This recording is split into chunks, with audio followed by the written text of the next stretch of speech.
Well, as the federal election enters the backstraight, we're joined tonight to discuss the campaign by Laura Tingle, the political editor of the Australian Financial Review, and George Megalogenis, author and journalist with the Australian newspaper. Welcome to you both. Good evening. Hi, Lee. George Megalogenis, I gather tomorrow the Australian newspaper has some very interesting polling results on marginal seats. Yes, we've actually gone to 17 marginal seats across the eastern seaboard, 8 in Queensland, 6 in New South Wales and 3 in Victoria. And the interesting story here is, the first test is there a mood for change? There's certainly a mood for change in Queensland and in New South Wales, but the swings against the government aren't consistent. So there are some seats that look like they'll fall into the coalition's lap and others that the government might hold on to. The other interesting thing is, as you move down the eastern seaboard, the swing against the government in the marginals dissipates. By the time you cross the Murray, you get a big swing working the other way to the government in Victoria. So the worst-case scenario for the coalition has actually unfolded in the past week, which was fair few seats available for them to grab in the two biggest states, Queensland and New South Wales, but Victoria moving the other way, actually giving Labor a much bigger buffer than they would have had going into the election. So how do you imagine this is going to translate to national polling this week? Well, I'd imagine pretty much every national poll would have moved the government's way this week, give or take the margin of error. It's been an interesting week. I haven't detected necessarily a mood swing to Julia Gillard so much as a sense that the Abbott campaign had peaked over the past week. And I think when we went into the campaign launch last Sunday, Tony Abbott was, the nation's eyes were on him. Could he seal the deal? And he was a small target, to my mind. That campaign launch speech we might look back on it if the campaign does run next week in Labor's direction. We might look back at that campaign launch speech as the moment at which he didn't grab the prize. Laura Tingle, is that your reading of it, a firm swing now to Labor? And if so, what has driven that? Well, this is the really interesting thing, Tiki. As George says, there's not any warm embrace of Julia Gillard in the last week. But I think there's more of this sense that the coalition has run such a negative campaign. Tony Abbott's campaign has been built so much on I am not Julia Gillard and I am not Labor that people haven't really been able to embrace him when there wasn't a huge mood for change to start with in this campaign. I mean, there was a lot of resentment about the Kevin Rudd factor. And underlying all of that, there was a lot of frustration with the Labor government. But it hadn't really got to that point where people were ready to turf the government out really clearly. So the job for Tony Abbott was to persuade them that it really was a hopeless government and that they needed to put him in instead. Now, I think in doing that, he has not only been saying, I'm not Julia Gillard, but he's almost been saying, I'm not Tony Abbott. He's been so determined to be very, very reasonable, the steady pair of hands, that we've even lost a lot of what Tony Abbott does offer the electorate, which is somebody who they think they actually understand. Yeah, he did all right, whether they like him or not. He did all right at Rooty Hill, Laura. But so what was it that changed things? Do you think not agreeing to debate the Prime Minister on economic issues was a mistake? I think that was a mistake. I think it remains a mistake. The coalition is now looking like it's on the run on economics. Now, this whole argument about costings is a pretty silly one, but for an opposition that had argued so hard on debt and deficits, they're now in this position where the government's saying they've got something to hide on their economic policies. And just on Rooty Hill, I suppose I differ with a lot of commentators about what happened there. I think one of the interesting things about that was, yes, he was able to be a very genial, good bloke, coming down off the stage. That was all really great. But he didn't actually look very prime ministerial, I didn't think. And whatever you say about Julia Gillard's performance, she might have been sitting on a bar stool, but she sat there and copped very hard questions. And I think that was a mark of how much she has actually developed during this campaign into looking more prime ministerial than she did when we started. Well, economic management has clearly come to the fore finally. George Megalogenis, do you think that the whole debate in a way is moving in the papers, I suppose, as that the stimulus may not in fact have saved the crisis, which might work for the opposition in a way, but is it all too late?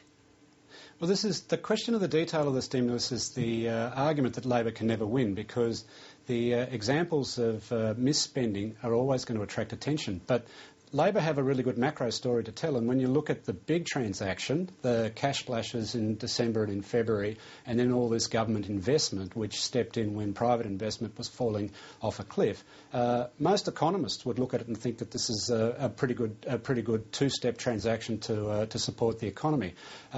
Most people from overseas looking at the detail of this debate will wonder what it is people are complaining about, because Australia has a 5 in front of its unemployment rate, not a 10, and it's only had one quarter where the economy went backwards, and that was at the end of 2008.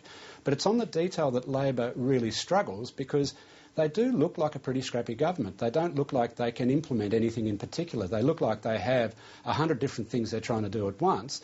And look, even Julia Gillard's starting to wear some of this with her building the education revolution. Just to say building the education revolution, you wonder what it is she's tried to sell here. It sounds all very Soviet to me. I mean, I know she's a long time gone from the left wing of the Labor Party, but it just all seems a bit too mechanical and a bit too bureaucratic, and that's why they've had trouble telling this story. In this past week, though, where they've cut to the chase is to say that they supported jobs. They're trying to take the debate back to the macro. Now, if we remind ourselves what happened in 2007, John Howard had a really good story to tell about going for growth and a low unemployment economy. But Labor kept talking about concerns at the kitchen table. The Coalition have turned the tables on Labor in this term, even though Labor has been, outrageously popular for the first 2 years of their time in office and did so well during the GFC. But they can't answer the question on detail, because the question on detail always looks pretty ordinary. Do you agree with Laura, though, that the line that Labor is running today, the dog ate my homework over this $800 million black hole, is actually working for Labor, and that the Liberals are looking pretty shrill about the leak? Well, I think the sense that the Liberal Party is not ready to govern is what you got this week. This week you've got, we mentioned before the campaign launch, no new initiatives, so no positive story to tell through the week. And at the end of the week, they say that their Charter of Budget Honesty, which Peter Costello drew up, apparently is now so corrupt that they can't trust it. It's not very credible. The other thing is, the middle of next week, we're supposed to rely on some accounting firm ticking off the assumptions of the coalition policy. Look, there's nothing but grief for them in the next few days on this particular topic. Laura Tingle, do you agree with that? Oh, I think so. I mean, this idea that you're going to get a bunch of accountants to tick it off, what they're going to be doing, Ticky, is saying, yes, you've added these figures up, right. They're not going to be saying, yes, that's how it's going to look in the budget. It's really only Treasury and the Department of Finance who can credibly do that. You talked today, Laura, about the possibility of a minority government as one scenario that hasn't really been aired very much to date. Do you think that might be a good thing? I think it might be a good thing. Whether it actually happens or not, or whether Labor does scrape back, is another thing. But everybody's tended to see this as a terribly unstable outcome. But the sorts of scenarios we've got here, we've got 3 independents in the House who will almost without doubt be returned. While they all come originally from the National Party's ranks, Tony Windsor and Rob Oakeshott in particular have shown themselves to be true independents. They've asserted that if there is such a very tightly contested election where there's no really clear winner, say Labor gets 75 seats, they will look at the popular vote, they will look at how many seats everybody's got before they decide who they're going to back.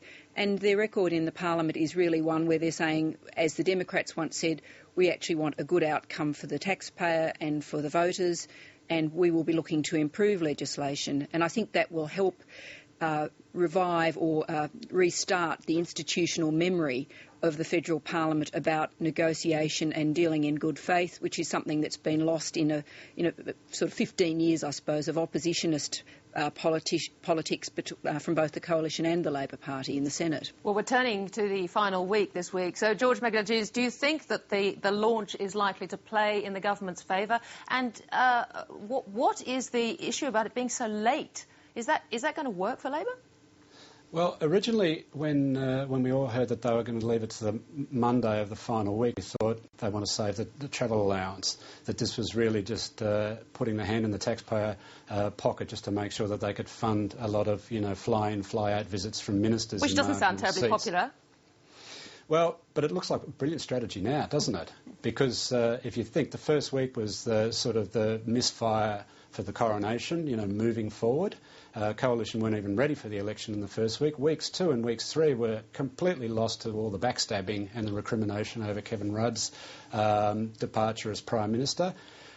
Julia Gillard flicked the switch to the real Julia at the end of week 3 into week 4. Week 5, we get to see policy Julia, if she's got something positive to sell in the campaign launch speech. It looks, with a benefit of hindsight, to be a brilliant move, but because it's been such a scratchy campaign, the final week to have your campaign launch is probably the best time if people want to give you one last look and may want to embrace you. Of course, this whole campaign has been totally unprecedented in terms of noise and ghosts of Prime Ministers past and all that sort of stuff. We've got Kevin Rudd, I think, doing a major interview over this weekend. Laura Tingle, do you think that that Kevin Rudd is likely to play, at least not negatively? We've also, of course, got his daughter, who's bringing out the novel this coming week, haven't we? We do. Look, I think the Kevin Rudd train has passed. I think he's come back into the tent. He's actually been playing a very positive role for Labor in Queensland, particularly up in those northern Queensland seats where the resentment against his axing was particularly strong. I think the real opportunity here for Julia Gillard is to really do what she has not had the chance to do because of the rush with which she went to the polls, which is that she can use that launch to really try to fill up that idea that she is a legitimate Prime Minister, a person who is up to the job, and has that gravitas. But I suppose I still remain a bit nervous. After the rail policy announcement in New South Wales yesterday, the capacity for Labor to do things which are really politically questionable has still got to be an open question when it comes to the campaign launch. That just seemed like a really unnecessary risk to take, which has backfired on them. George Megalogenis, do you agree with that? I do agree with that, and the day after Rudy Hill too at the RSL. They obviously still think they've got a problem in Western Sydney, where there aren't actually that many seats on the line, but they've then gone and signed this blank cheque, for the latter part of this decade for a rail line that no one's been able to build. I thought that looked pretty cheesy and pretty desperate. Well, especially with a great big hug between Christina Keneally and the Prime Minister. Everybody seemed very happy at the time. Oh, well, they might have been happy with the images, but it didn't want to remind voters in that part of Sydney that Labor's been in power since 1995, and the story of the Labor government in New South Wales, and to a lesser extent, but for different reasons, the Queensland government, have been governments that haven't been able to keep up with the demands of the electorate on basic things like infrastructure. On the other hand, the thing that hasn't seemed to played the opposition's way, as it might have, is the NBN. That seems to have gone very wrong. George? Well, that was a disaster. I mean, look, if the coalition didn't think the NBN was a good idea, why they came up with a half-baked alternative to it, I don't know. I don't know what went on there. And Tony Abbott obviously had a shocker of an interview with Kerry O'Brien, and he's not a tech head. Well, I understand that, but it's still his policy. He should have fronted to sell it. And now they look like they are making up policy on the run. And finally, Laura Tingle, in fact, can I ask you both, what do you feel has been the dominant feature of the campaign so far? Laura? I think it's been that you've had two oppositions fighting it out, which to me goes to this issue that Labor remains a very ordinary government. They got rid of Kevin Rudd, who was supposed to be the problem, and everything they've done since has been fraught with difficulties. And I think this is the real problem that people have. They've got this choice between a government that really can't sell itself very effectively and an opposition which I don't think is ready for government. George Megalogenis? Well, the problem we've got, obviously, for both leaders is that neither expected to be in the job even 6 or 9 months ago. And there's been a stunning loss of authority on both sides of politics. And they've run a rather strange campaign, each of them. I'm suffering small beer announcement fatigue at the moment because there's $20 million here and $100 million there, and then a multi-billion-dollar policy in 2017. It's getting a bit hard to take. All right, well, thank you very much, Laura Tingle and George Megalogenis, for joining us tonight. Thanks, Tikki.